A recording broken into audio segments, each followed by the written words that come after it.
Yes, people, greetings, and welcome to your intercommunal sound service again. It's been a great week. It was a great weekend the past weekend, getting into the music and the dance vibes. So, that was really jovial because I saw some friends I've never seen for quite a long time. I haven't seen them for years. So, big up to Abbas and the entire One Drum crew, and big up to Tuba and the entire crew, Pharmacia, yeah, massive.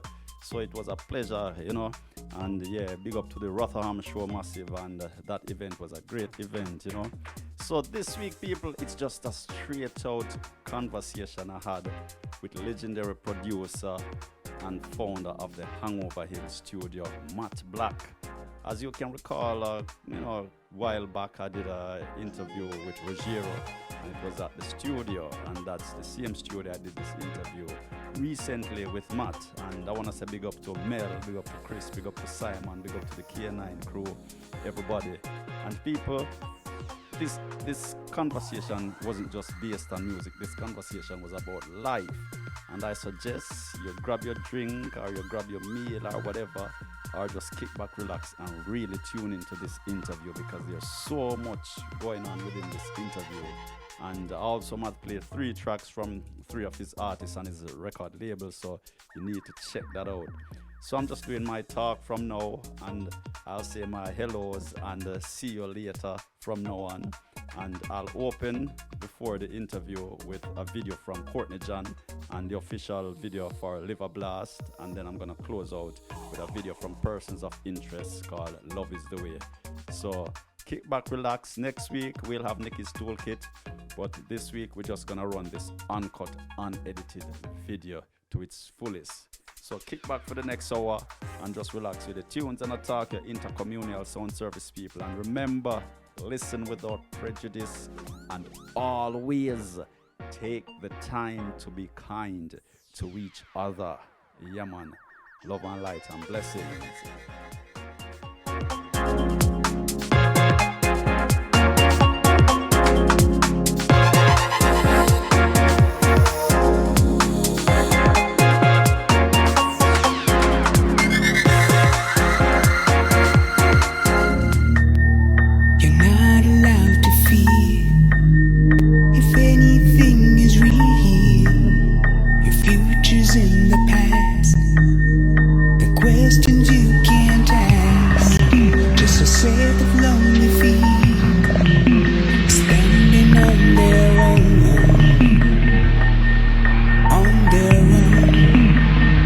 Just live a blast like there's no tomorrow. Roll the dice. You've got nothing to lose, and you put your fears aside. Make your wrongs turn right. You know it will only last for a while. After all, begin to turn on every stripe you've earned. Not the road to go, but now you're full and grown. Just a set of lonely feet standing on their own. Just live a blast like there's no tomorrow.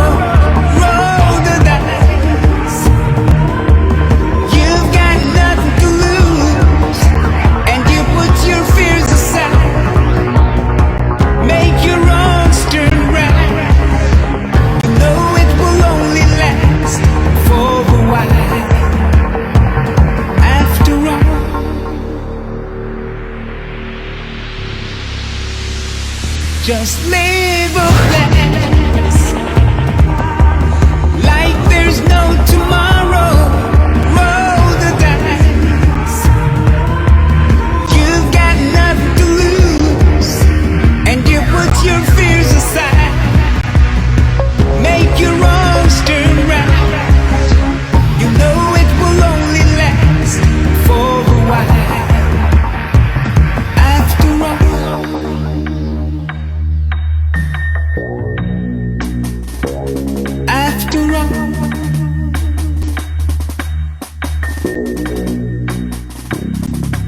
after all.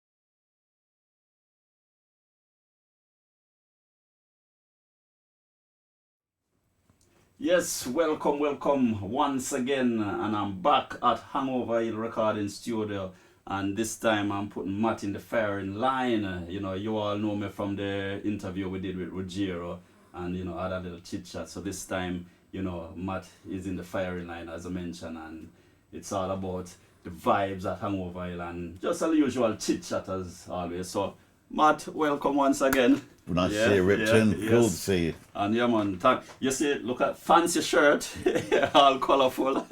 All in honour of the colourfulest person in the world. Yeah, man. Feeling it. Yeah, and I gotta say, much respect for my stool. It's been well used, you know, because Brilliant. the last time I was here, I couldn't bring it right away because I travel heavy. Yeah, you know? yeah. So Ruggiero brought it down because he came down and did a gig, and yeah, man. So thanks for that. Nah, And, it's great it's gone to you. I'm Yeah, glad man. you like Yeah, it. yeah, Brilliant. yeah. Brilliant. Yeah. So before we really dive deep into everything and, you know, usual chit chat, give me a little insight because I want to know how was things, you know, being in the music fraternity you know, and the whole stuff that's been happening for the last year and a half, so to speak, how it's impacted on you, and then I want to, you know, seeing that things opening up now, see how things starting turning. So just give me a little chit chat on the viewers, how it was before. Well, you know. yeah, before no one knew, didn't it?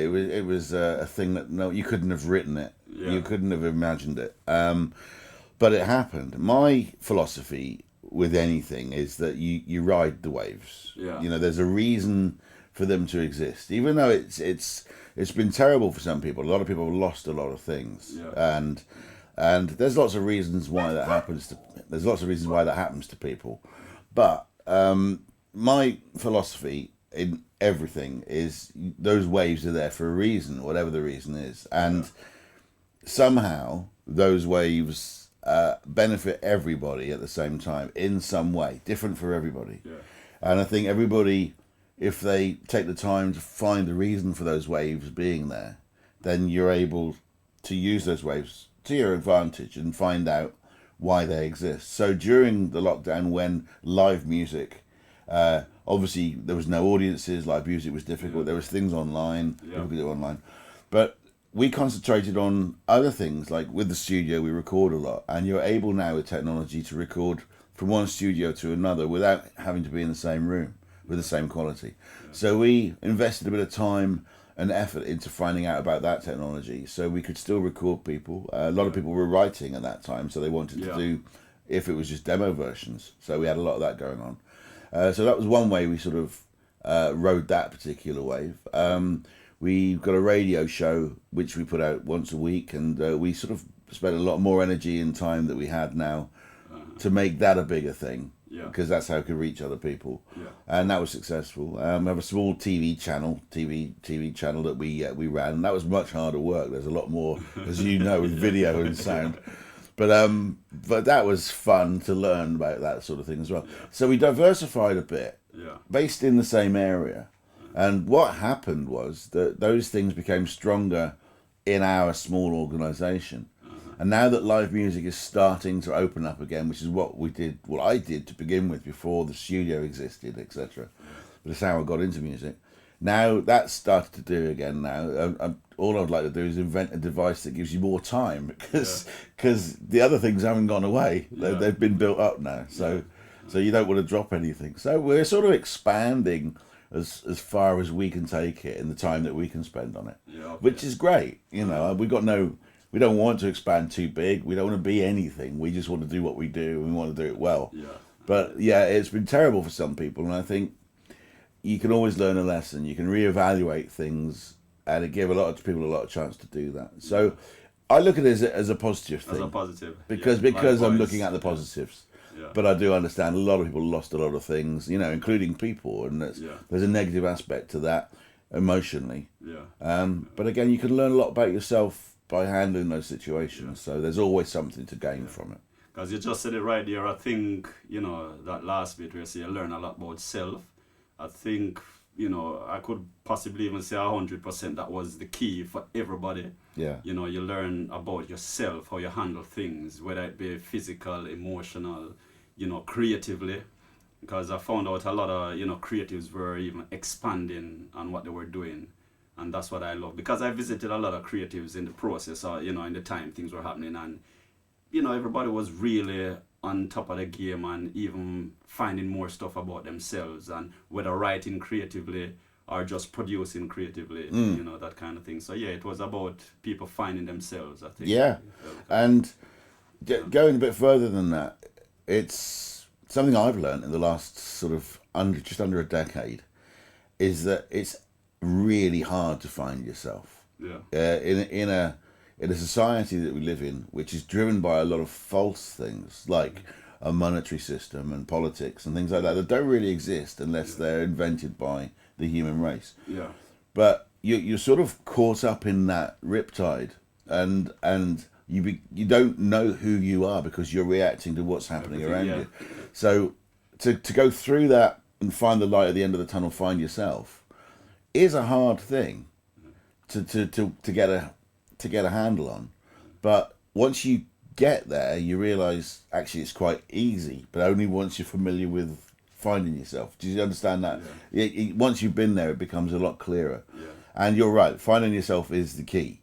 Just accepting all the things that you are, the things that you don't want. You know, I've got this face, but we have to deal with that, and people still have to eat when they're looking at it. So that happens.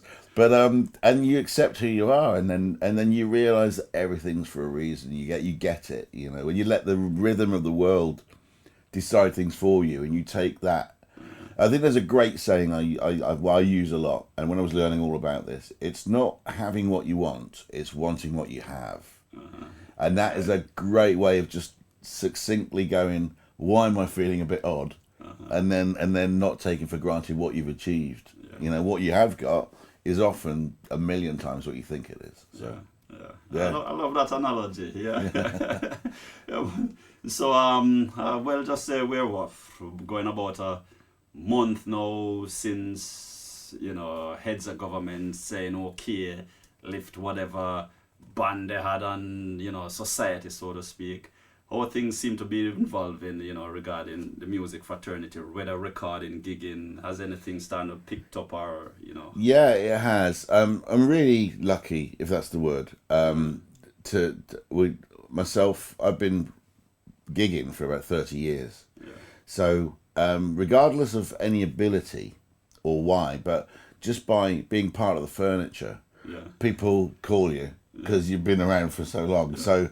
And I get the phone calls quite early on, but we're lucky as well because my girlfriend Mel is also my PA, but she represents my son Chris, her son Jordan, a brilliant artist called Sai Gennaro, and a handful of other people that within the family, but they all have quite a big gravity of people that want to go and see them. So luckily, she's like a one phone call for people to be able to organise a lot of gigs at the same time.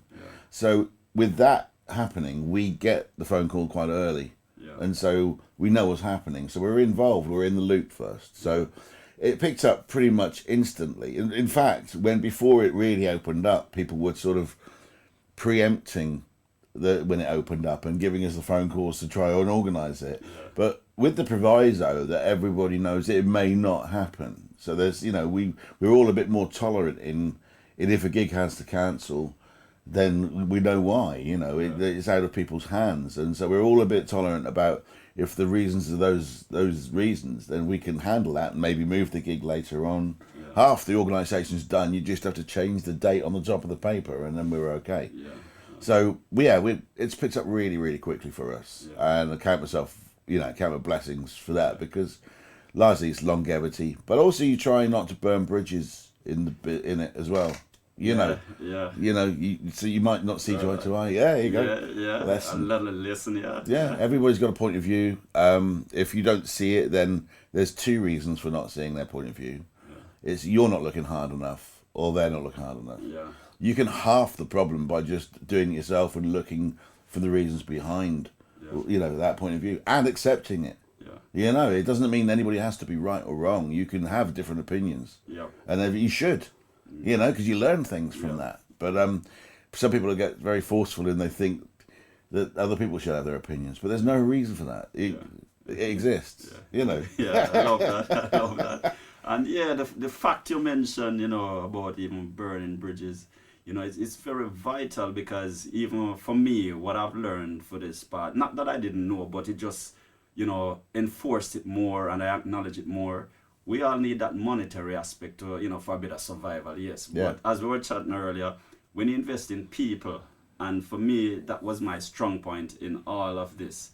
And for example, even, the person I work with musically and the agency, even like last year, our agency, we're kind enough to, some of the gigs that were organized, asked if we wanted, like the 50% that was due, and, just sitting down and just being sensible about things. We just let that slide and keep those momentum. And a lot of that should have happened in 2020 is rolling over into 2021. And what you do is build a relationship with your agency along with other promoters and all that kind of thing. So you never try to burn a bridge, or you just never know. Yeah, and also it's effortless as well. Yeah. You don't have to put a lot of effort into it. You're right. You see the point of view. One thing I've learned, this might be not controversial, but one thing I've learned is that if someone's saying to you, here's a gig, and there you have a 50%, there's due to you if you want to take it, but you realise that they've got a business that's running as well. If you let that money slide, even if you haven't got that money, you might need it or want it. There's two different things, right? Yeah. But if you let that slide against what your head says, but if your heart says to let it go, okay, then almost every time that if you take stock and look back, then that money comes back to you in another way. Yeah. But it's not just money that happens like that. Yeah. Everything happens like that. So if you let things free, then you're genuinely in a secure place, both in your heart and in your head. Yeah. Whereas what you need comes to you anyway. Yeah. And that's where it's effortless. Yeah. So then you start pushing against it. If you go, we need that money because we've got bills to pay, right? If you start thinking in monetary terms or material terms, just one angle, then you're fighting it. Yeah. And then that's where the rhythm isn't working. Yeah. And then you find yourself not with what you need. Yeah. It's I mean, it's a real leap of faith. It's a real, it'll be okay, but you really have to know it's going to be okay for it to work. And that's a mind thing anyway, but that's the basis of the philosophy of how I work anyway. Yeah. We're never really rich, but we always get by. And you look back over the years, you think, well, why is that? Well, it must be working. Yeah. And you made that statement, and you see everything has a connection, because what you just said about we're not really rich, I agree, but it brought me to a project I was involved in years ago with other musicians, and I was not just spearheading, but as I mentioned, organizing, and I was overseeing things and navigating things, And at the end of the project, one of the musicians came up to me and shook me hand and gave me a hug and look at me and laugh and say, "You're not gonna be rich, but you're gonna be very rich." Yeah. And then I got it, and I just laugh. Yeah. So I know exactly what you're saying, Depends on what you call rich as well. The definition of it. Forget money. Forget money. If you've got friends and you're happy, then you're a billionaire. Yeah. You really are. And you can live like one. Yeah. There are people who the Western world would call rich. Yeah. And if you meet those people, a lot of their time is spent acquiring more numbers in their bank account, and they're never happy. They'll buy something, they're happy for about 4 seconds, and then they want to buy the next thing. And they're chasing the wrong dream. But to chase genuine happiness, that's the currency. And if you're genuinely happy, then things work out for you. You don't have to go around the world with rose-tinted glasses and everything's sweet. Have an awareness that, you know, if I do this, then that won't happen. But you're happy in what you're doing.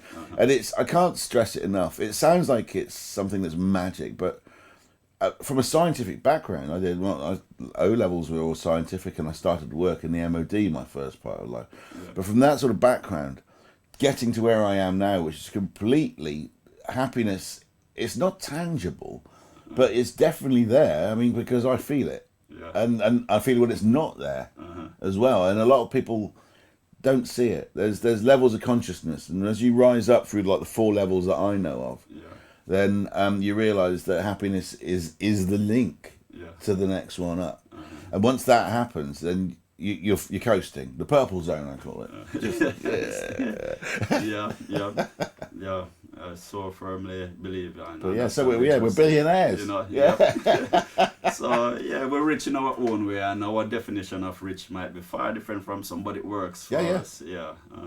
All right, what I'm gonna ask you, what have you got in your music, library, because you're gonna be selecting the tracks today, say about 3-4 tracks, somewhere around that line. Sure. And just give you an insight to why, whether it's a recording from one of your sessions with one of your, artists, or a personal track of yours, Sure.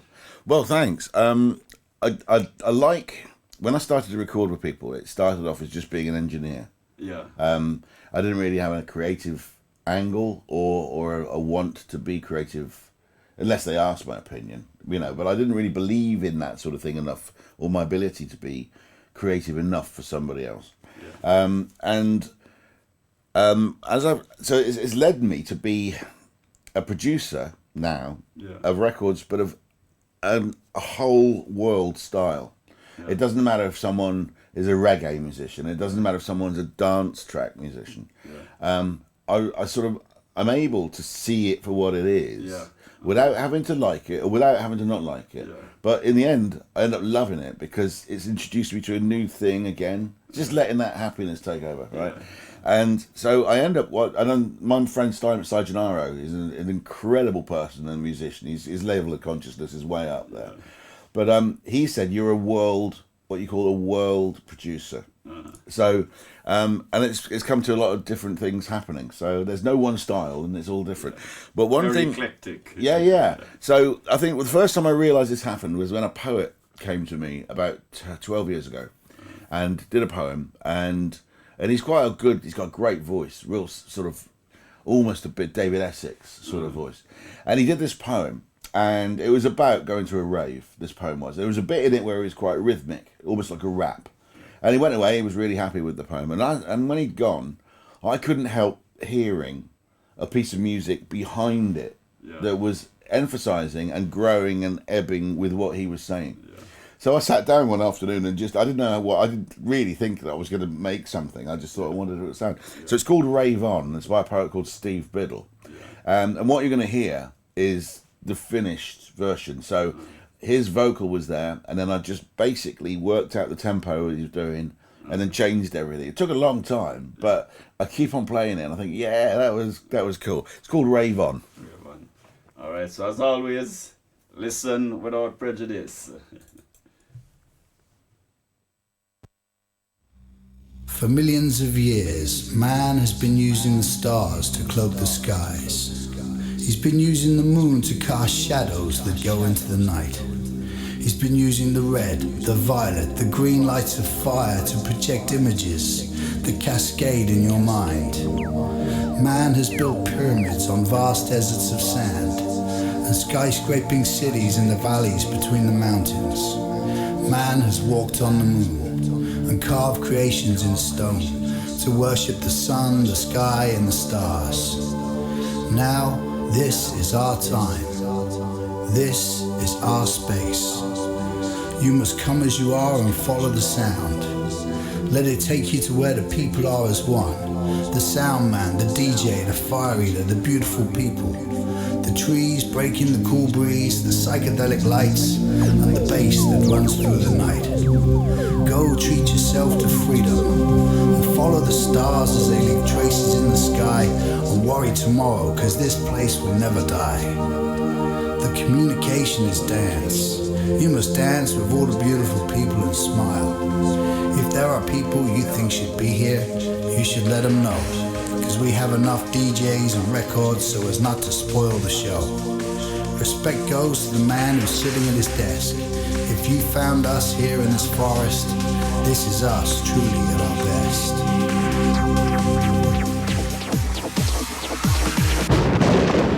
The drums cease as a synthesizer lives and breathes, as a feeling like never before, as the bass comes kicking down the door.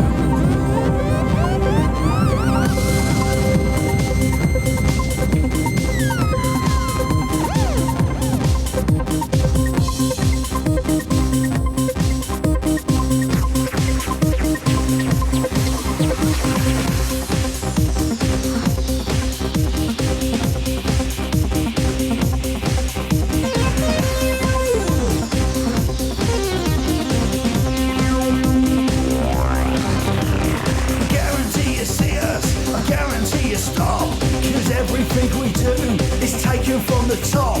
The beat is coming in, the beat that just won't stop. The beat that's coming in is gonna make your body rock. I see my friends here, I see them all the time. I see them move their body on down the line. I see them move their mind to the funky rocking beat. I see them move their mind to the ecstasy tree. The beat that's coming in, the beat that just won't stop. The beat that's coming in is riding on a raster, going faster than a roller coaster, heading on down, heading for disaster. The Beast Brothers mix, it's the master. They're spinning their decks and it's getting faster. The beat is coming in, the beat that just won't stop. The beat is coming in, gonna make your body rock.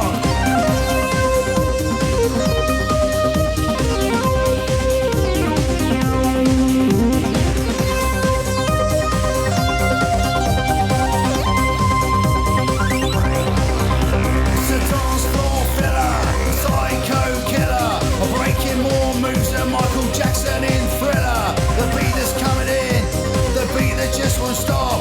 The beat that's coming, the beat that just won't stop.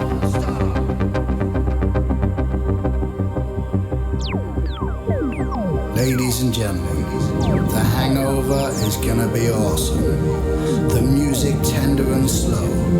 The voice of an angel is gonna help you to get up and go. Smile, I'm gonna grin. This has been a wicked party.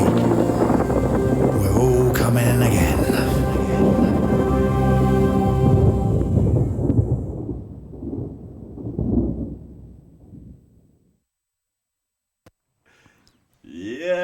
Yes, for real. As we say, rave on. It's rave on by Steve Biddle. Steve Biddle, yeah. I'm loving it because I get sent quite a lot of music. Some, I play. Some people just want me to hear because I do have a keen ear. Nothing, no ego here or nothing. But as I said, some people might hear the beat sticking out a lot, but it's that underlying sound I was saying, the synth, kind of stuff that just pulls me towards the sound. And it's what I call music. You have different genre of music. It's just like rock music. You have crappy rock music. You have great rock music. Any form of genre. And this is something I'll sit down and listen. And everything is just like interwoven, working together, But it was born as well. It wasn't born out of wanting to be constructed. It was born because I could hear it before it was there. Yeah. So it needed to be done. It was asking to be done, I see. His face when I played it to him, he was like... I really enjoyed that one. That was one of the first things I actually just put something to it and created something. Yeah. And then the artist liked it, and I thought I can do this. And the thing about it, I came up with this phrase years ago. Where one day I was sitting and I just say music gives you a sense of identity, time, and purpose. And despite I can hear a modern, a little bit of modern flavor, but it takes me right back even to, the late 80s, 90s. I remember, I could name out so many artists. It just gave me that feel-good vibes because those were great times for me, and so forth. And you think about that, that's 40 years ago. Yeah. If you go another 40 years ago, that was the end of the Second World War. So yeah, it's history as well now. Yeah. It's almost nostalgic music. Yeah, and it just goes to show the power of music. People say a universal language, which is true, but tell you what, Matt, I feel and I know it's just more than a universal language. Yeah. Yeah. Well, it releases. I mean, scientifically, it releases serotonin, doesn't it? Yeah. Music does. Well, So it's a communication. It's a way of enhancing a mood or changing a mood. yeah. And also surreptitiously and without you realizing it, it can change how you feel about. If you're watching a film and you put two different types of pieces of music behind that scene, you'll get a different story from it. It's absolutely incredible how that could be so powerful. Yeah. But it's powerful without trying to be. Yeah. It's just like floating along. Yeah. It's being omnipotent. Yeah. Because when you mentioned that, it brought back something to my mind, which kind of recently just happened. And, Charlie Chaplin, many people know him for his silent movies, but he did a film called The Great Dictator. I don't know if you watched that. Yeah, where he dresses as Hitler. Speech. Yes. Yeah. Amazing. I'm telling you, ghost people Yeah, coming up on me too, yeah. because that speech, But then this guy took it and put a beat behind it, and I was like, it gave it a different feel, and it was taken away from the speech a little bit. Then I heard another guy try to put another beat behind it, which was more soothing and relaxing and suited it well. And I ended up preferring just the raw speech itself, and then the one with a more soothing background, because they could hear the speech and it made it more impactful, in a sense. But there was this other guy, which it kind of took away from it. And when I go through it, because it was YouTube, I look at the comments, a lot of people were saying the same thing, even before I read the comment. Yeah. Yeah, as you said, you're very perceptive. Yeah. I mean, I said I'm a world producer. You're a world audience, aren't you? You look for the things in all different types yourself. Yeah. So it's important to, because it takes you to places that you never would have designed to go. Yeah. And that's where fate or karma helps you. Yeah. It says, it's not something that you might be interested in. You'd never think of walking through that door. Yeah. But when you do, and you look through it, you go, this is really quite good. I never knew this has existed. Yeah. So that's the creative thing. People who create things, and there's different genres, and you said, and how they come about. For example, like you've got jazz came from marching. Yeah. From march music. So like all these guys in America could hear the march music, they want to sing all these marches. And then jazz came from what march isn't. So they used the spaces that march wasn't doing and completely deregulated it all and created another genre. And it's like watching a tree grow. You never can tell what it's going to look like or what's going to happen. Yeah. And when it happens, you go, that's amazing.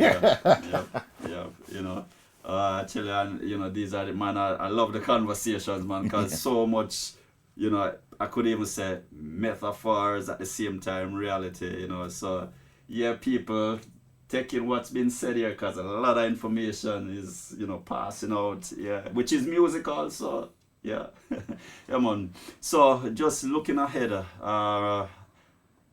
sometimes people tend to ask, where you see yourself or what's happening from here on in the next 5-10 years. I really don't get into that kind of thing. I just ask, like, I wouldn't even say dream, but the vision, for whatever lies ahead, any form of vision. Yeah, no, I see what you mean.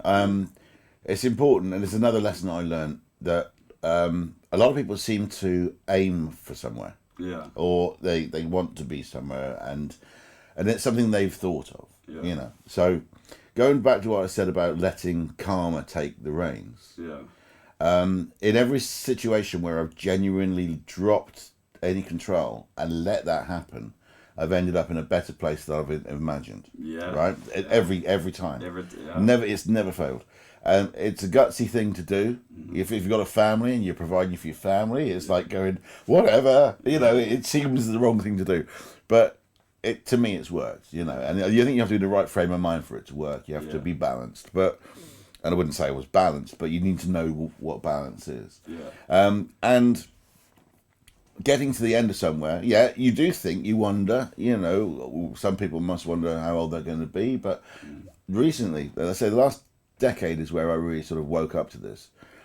If you look out the window, that's the reward that's the reward now. What you're doing now is the reward. Yeah. If you're doing, and if you strive to do what you're passionate about, what makes you happy, then you're going to be happy every day. Yeah. And that's the reward. So the last day that you're living, and wherever you might be, if you're happy, that's just 24 hours of it, right? Okay, and well, that's great.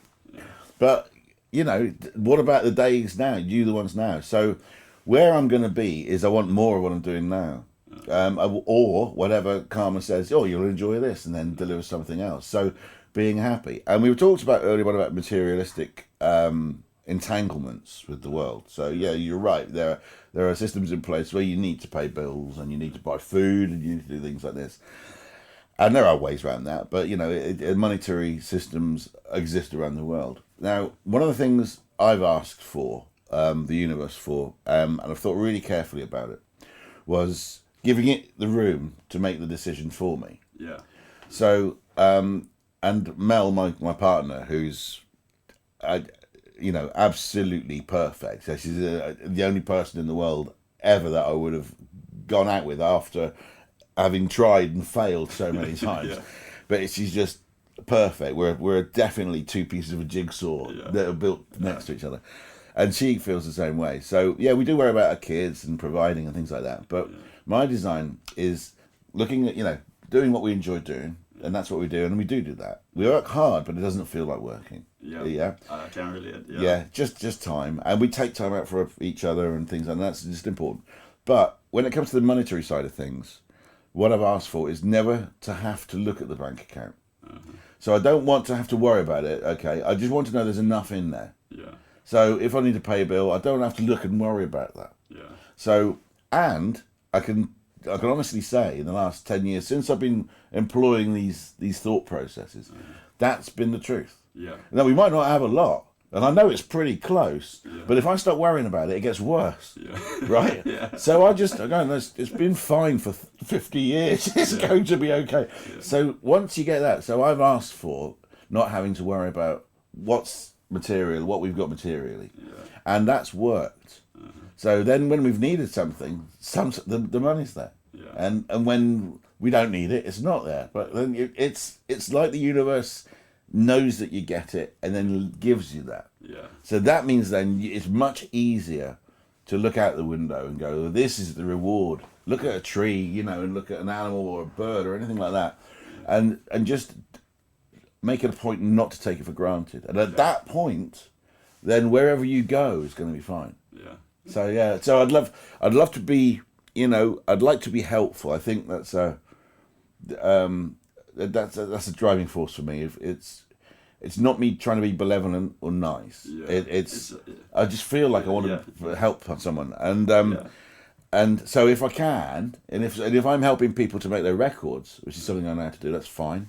If there's something else that comes along and I can help them to do that, then that's fine as well. Yeah. But that's I'd like to be thought of. Where I'd like to be is the person that thought of that helped. Yeah. Not for any adulation. I just want to. Yeah. Do you know what I mean? I don't want. There's another thing just to interject onto that. I'm quite an anxious person underneath. I think many people are. I think anxiety, it's what drives us to look out for dangers and things. I think it's an important part to. And I hated being anxious because you look at other people and think, oh, he's so confident. But then you realise everybody's got it. They just, they pretend not to have it. They act like someone else. And I used to wonder whether I worried about what people thought of me, right? And my first thought is, no, I don't. I really don't. It doesn't matter to me, right? But then something in my mind was going, well, yes, you do. But I couldn't identify it. I couldn't work out why I was thinking both those polarized thoughts. Yeah. There's no middle ground. You either do or you don't worry about what people think about you. Yeah. So I couldn't work out, when I was being honest to myself, why I was thinking of both those things. Then I twigged, literally about 3 years ago, I actually worry what I think about me. Right, yeah. That was it. Then that fell into place. Uh-huh. I don't care what other people think. It's fine, you know. If I love someone, I do. But it's if they're not anything to do with me, that doesn't matter to me. It really, really doesn't. Yeah. But then what I think about me, that fits in with me wanting to help people. Yeah. So that really works. So And it's not me being a saint or anything, because I'm a long way away from one of those, right? But you know, if you can help someone and it doesn't cost you something, and that's if the world was like that, can you imagine the happiness? You know, you need the yin and the yang to know that you're happy. You need all that. Things don't go to plan. That's Yeah, it's so funny you said that. I come up with the yin and the yang because I'm thinking, just a simple thing of finding the balance to everything, and I think that's one of the key. Everything has its yin and yang. Yeah, you know. But if you've got the right frame of mind and you're genuinely happy, if something doesn't go to plan, or you need to address an issue, right, whatever that could be, it could be anything. It could be a problem with the car, or you got a flat tire, or something like this. You know, or could be something more serious. Yeah. If you're in the right frame of mind, then the solutions present themselves to you automatically. Yeah. If you're in the wrong frame of mind, they don't. You can't see them. You're in a fog. You know, so that's why it helps. Yeah. It's not just like being, it's all wonderful. Yeah. It's just by being not even positive, by being neutral, you see all the picture. You can see what the solutions are. Yeah. And then you're happier again. Yeah. Yeah, because even when you're saying, you know, like I said, everything connect, you know, because about 2 weeks ago, you know, mid-July, going about a month now, I did a little weekend tribute because, you know, a lot of the festivals were cancelled, and, you know, WOMAD in particular was cancelled. Brilliant festival though. I played there. Yeah. You know, it's amazing. There you go, you know. And I decided to just do a tribute, you know, because they've been really helpful to me, and, you know, being even helpful to me, it allowed me to help other people also in the process. But getting back where I was saying, you know, Ruggiero himself was coming up, you know, to contribute to it, and the day started out shaky for him, man, and he rang me up, you know, and I was like, bro, XYZ, so, and, you know, it just worked with everything, and he made it to the gig, okay, all right, you know, so I really relate to all what you just said, you know. The solutions are there, you just point to it. Yeah. And it makes things easier. It's like an ever-increasing circle. Yeah. You hear about the ever-decreasing circles, but by getting it right, that circle increases. It gets easier, and you get it. You know, I wish it was easy to teach. They should teach this. This, you know, forget statistics or, you know, pure maths or whatever like that. Maths is important, but not that other stuff. But you know, just teach this. This is because everything else goes with it. Then you learn what you need to learn. Precisely, you know. All right, we're gonna take another track, you know, from your arsenal of music. You know, so tell us what's, you know, coming up next. Well, this is another one where a different style again. There's a singer called Jade Norris who I maintain is the best singer I've ever heard. I mean, it's not a competition, but just I just identify with what she's doing with her voice and the words and how she's singing the words. And she's really young. She's only about 17, 18 years old, and she was going to the Bournemouth Academy of Modern Music, not far from here. And I'd heard her sing, and it's rare. I hear a lot of music, but it's rare. I cannot focus on anything else when she's singing. I was out like a rabbit in headlights. It was incredible, right? And I asked her, I said, if you've written a song, I would love to record. I'd like to see what happens if you... And I was learning, I was getting my studio up and running. So I'd like someone who sings really well, and I'd like to be associated with that. So I said, come on in and do a song. And I'll, you know, you don't have to pay for it. I'll do it. And she'd written this song, and there were some brilliant chords. There was a great piano player that she was working with who did these basic chords, and she gave me the basic version. And so I sort of, it was very complicated chords because whoever was playing really knew their music, and I'm a busker really. I play by ear, so and I'm like working it out. But then again, I draped the song around her vocal. So I got her to sing a vocal to her guide track. Then we took the guide track away, and then I re-recorded to. And I find by doing it that way, you're hanging it off of the vocal. It makes it a bit more synergist. It's called Hurt, and it's Unkind. Sorry, it's called Unkind by Jade Norris. But you'll hear her voice soar at one point. It starts off fairly gentle. Hear it soar and get really angry, and then it goes back again, and then I'm sort of trying to follow that with some brass and some strings and things like that underneath. And I just, if I play one thing from the studio, sometimes it's this one. Yeah. So it's called Unkind. It's by Unkind. Jade Norris. Okay.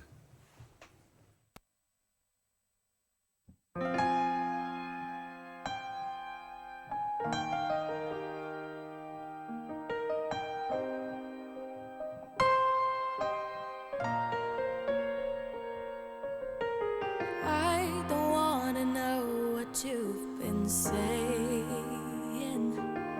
'cause I've already guessed what's on your mind. You say these words, but deep down you don't mean them, 'cause your lies have always come from deep inside.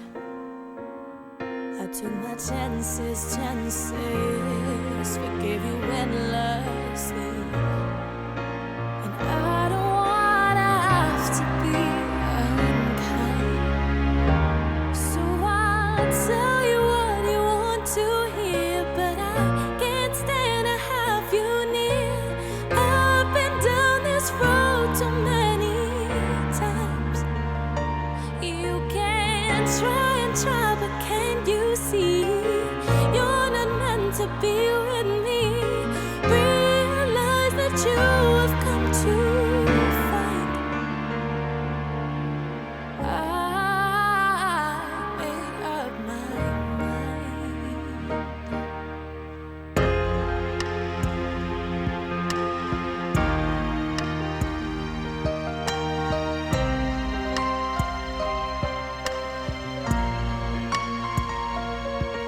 Now you're with her to take your mind off of me, and your words turn from warm to cold and weak. You can't be the picture in my head, 'cause I just need some time to mend. I think we should just come to an end. I gave you chances, but you still ruined me. It was so much different back then. So I'll tell you what you want to hear, but I can't stand to have you near. I've had to go down this road again. You can try and try, but can't you see you're not meant to be with me? I thought that we could at least still be friends, but I've had to be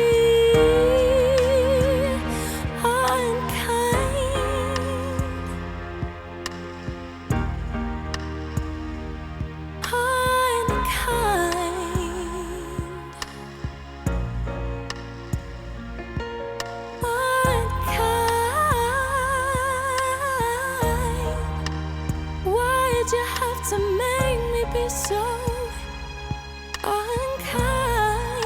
Yeah.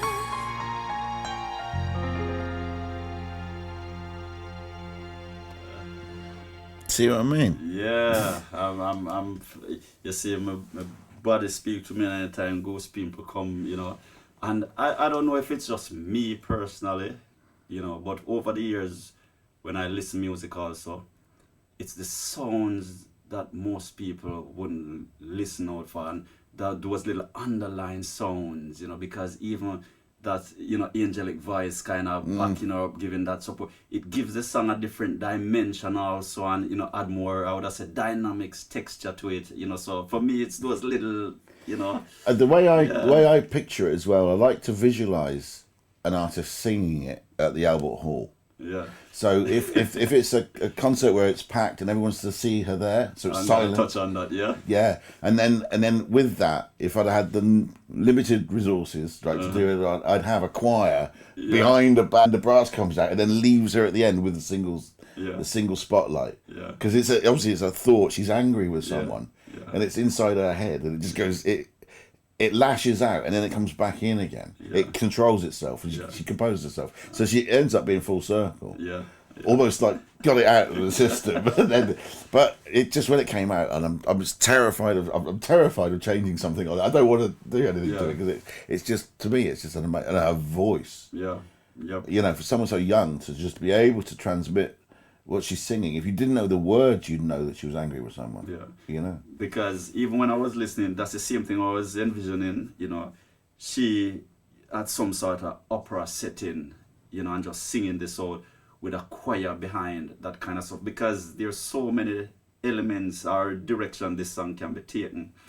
But the great thing for me, I'm not knocking anyone or anything, it still doesn't sound like something being rushed to create a little pop stuff, one hit wonder kind of stuff. Yeah. You know, it's some thoughts, some deep thoughts, some profound thoughts been thrown into this work, and I'm gonna throw in a deep end now, you know, because as a producer, there's a lot of, it's like, you know, so many people are more fame, money focused, and you know, as such, I feel they give artists, and I'm talking specifically producers, they tend to put artists in the wrong direction, and I see that's what's happening these days. You know, where you feel you as a producer come in with working with a person like Jade, you know, how you feel that dynamics, or what's your view for the longevity? That's being diplomatic. One of the hardest things about being a producer is knowing what your job's going to be. Yeah. And it can change all the time. Yeah. Because the artist doesn't know what your job's going to be. Yeah. When you say you're a record producer, people have heard the term, but they really don't know what that is, right? Because, I mean, I've often, before I did this job, I didn't get it either. You think, you see David Bowie, right? King of Style, whatever style he chose, he did that well, right?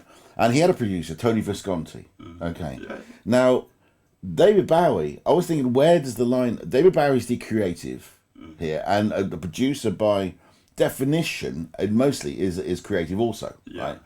So you have to have a relationship with the artist, from my point of view, from a producer's point of view, where they can tell you that they don't want you to do something, but without an ego getting in the way, okay? But then with Jade's one there, she said, I feel like there's some piano there. And then while we were doing that, and I was saying, I feel that at this point we could embellish it with a few more. Now, she didn't know, and that it was possible to put an orchestra and horns and a choir, right, from this room. We didn't have to hire a band. We didn't have to hire an orchestra. We didn't have to hire a choir. It's all keyboards. But it's keyboards that I can control really carefully. So it sounds like an organic choir. Do you see what I mean? So even though it's probably ruined everyone's perception of what that is, but it sounds like there's a real choir that believes in her so much that they're singing behind it. That was the angle.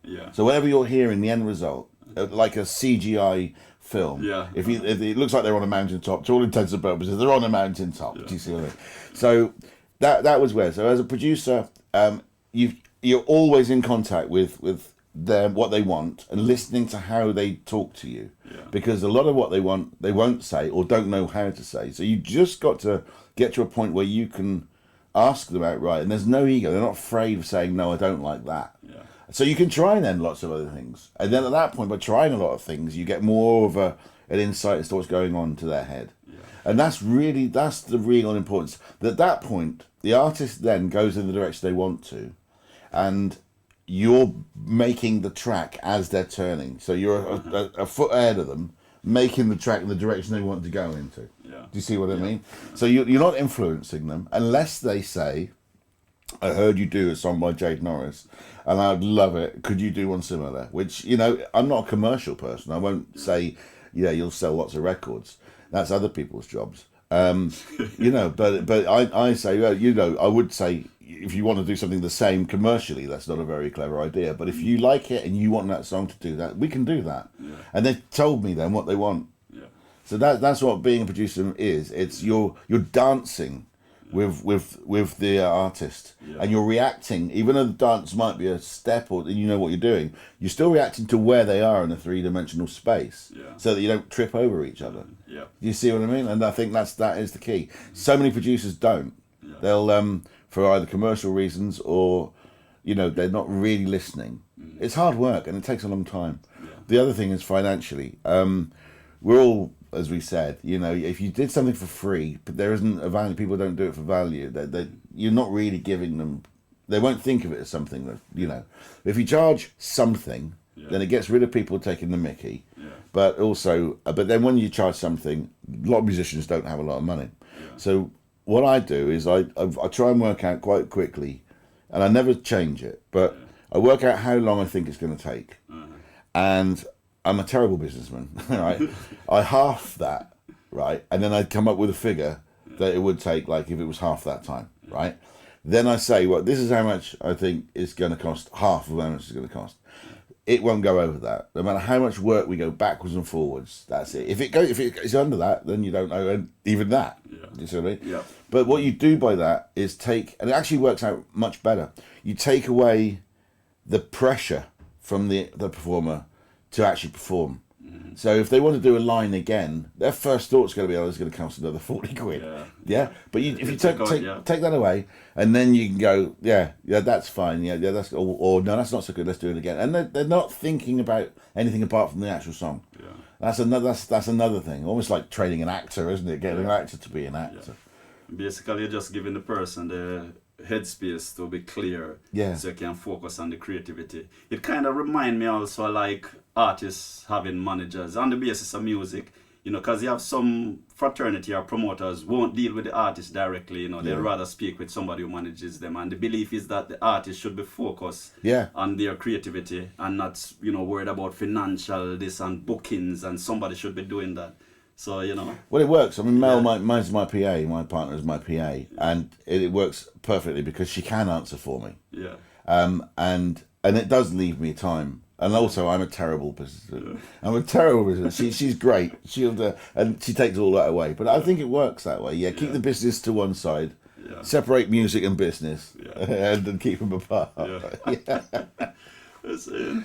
All right, before we touch on the final minutes, I want to take one more track, man. I could have sit here and listen to you got to, you know. And like I say, people, you know, my vibes is truly eclectic, and that's why I want to bring this sort of, I wouldn't even say interview, but just chats to you, because there's a lot of information, you know, being passed out. So be like sponges, absorb a lot of stuff, you know.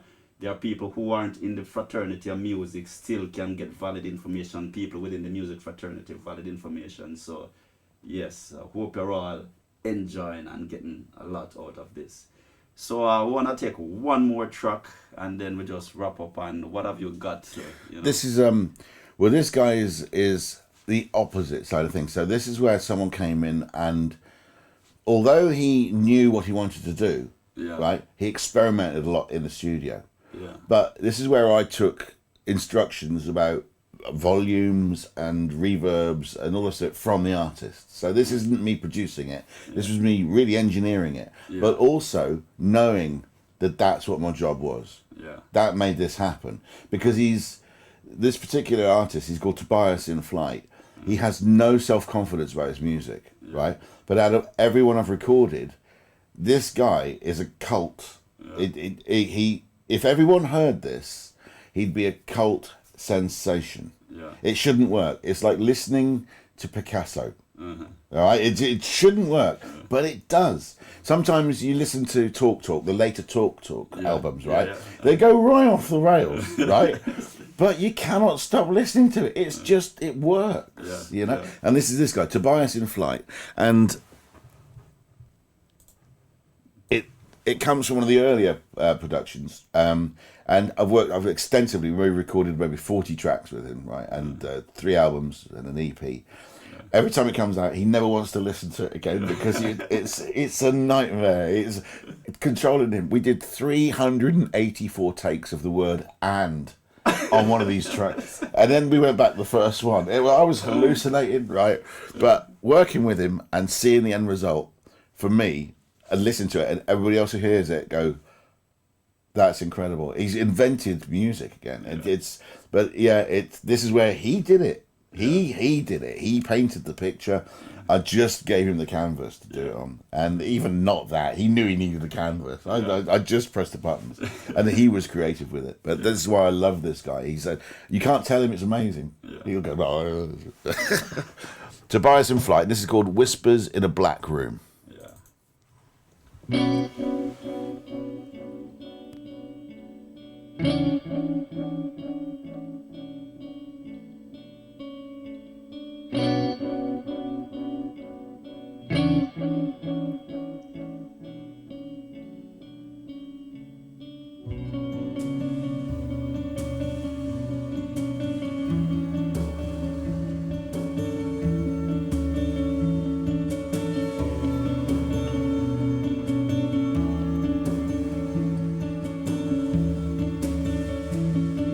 Seems I was left in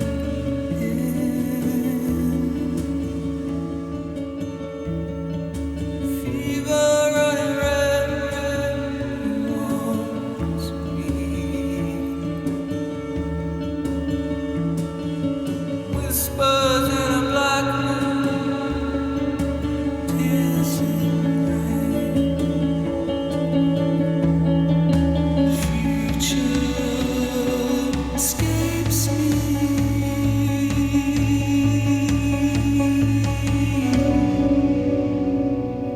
Escapes me.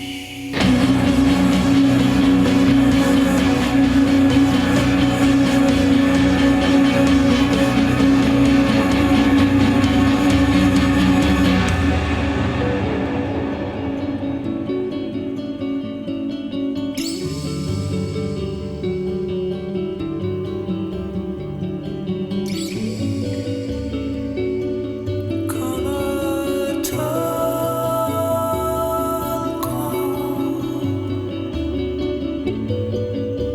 turquoise, seeing through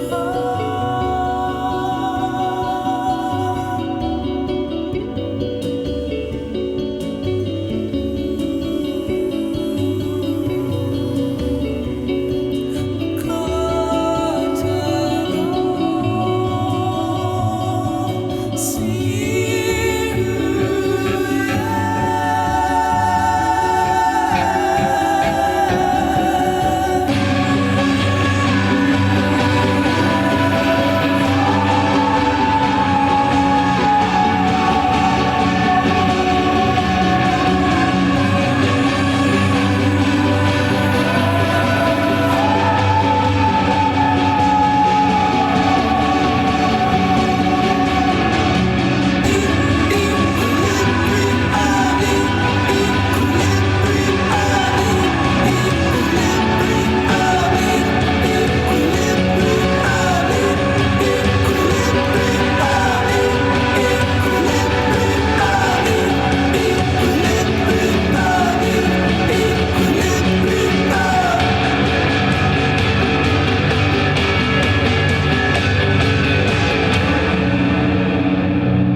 Yeah, Tobias in flight.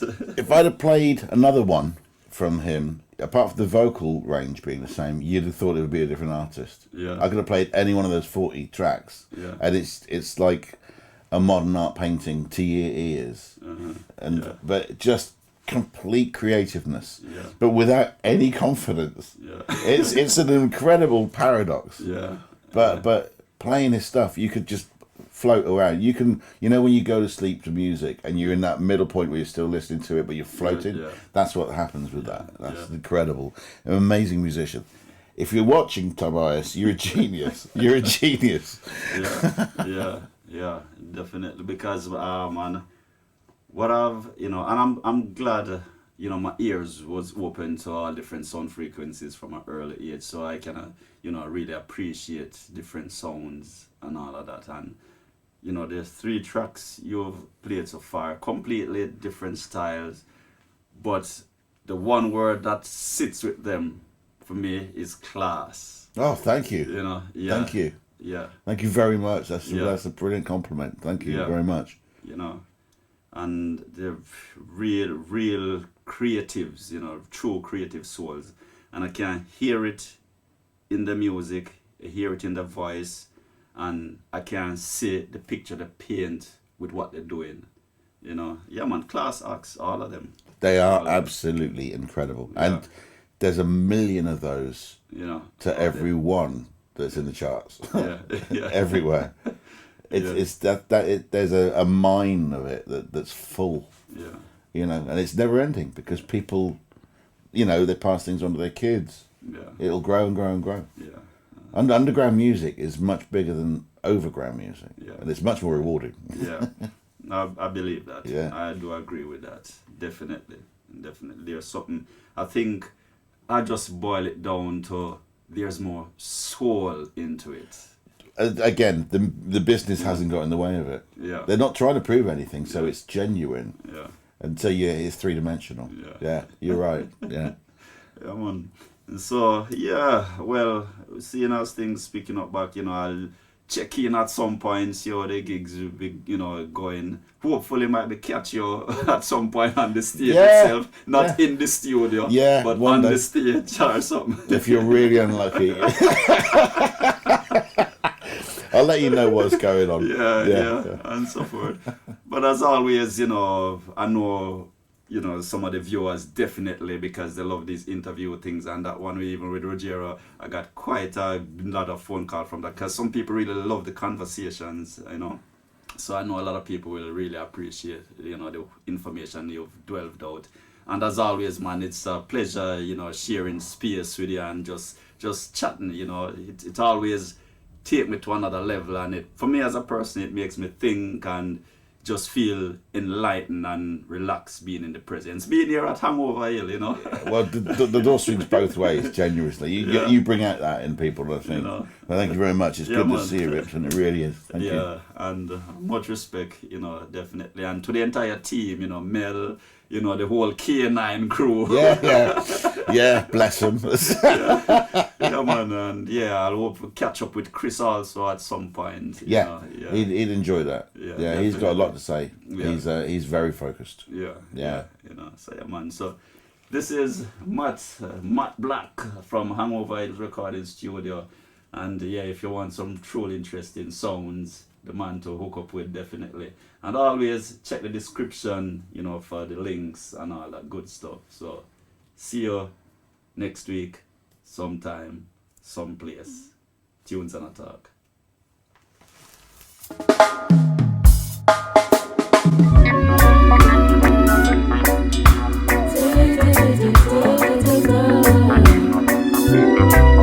Your interest in them, that's love is the way you see it. Yo! Love is the way, love is the way. I try to tell them every day,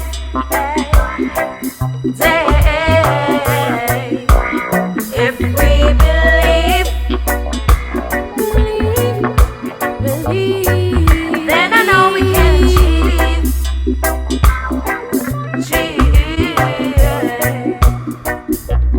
Yeah, when I spend no more do upon the earth, yeah, that's a lame thing.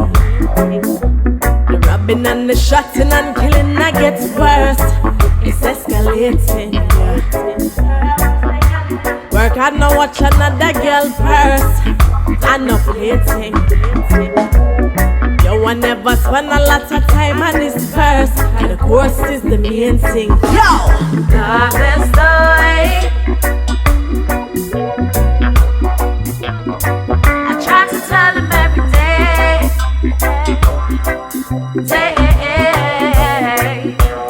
if we believe,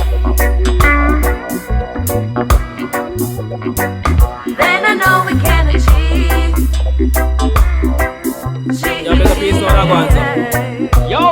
Careful who you dissing when you're climbing the ladder. To make it enough no ram for even poison them mother. Some do it just to run, we a go poison them bladder. So help star, help man, help out your brother. If you don't have a brother, then just help out another. If you help a extra one to start, that even matter.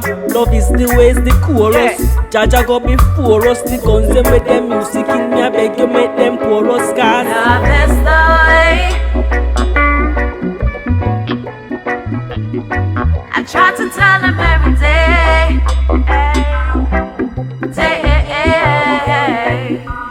if we believe, then I know we can achieve.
I try to tell him every day.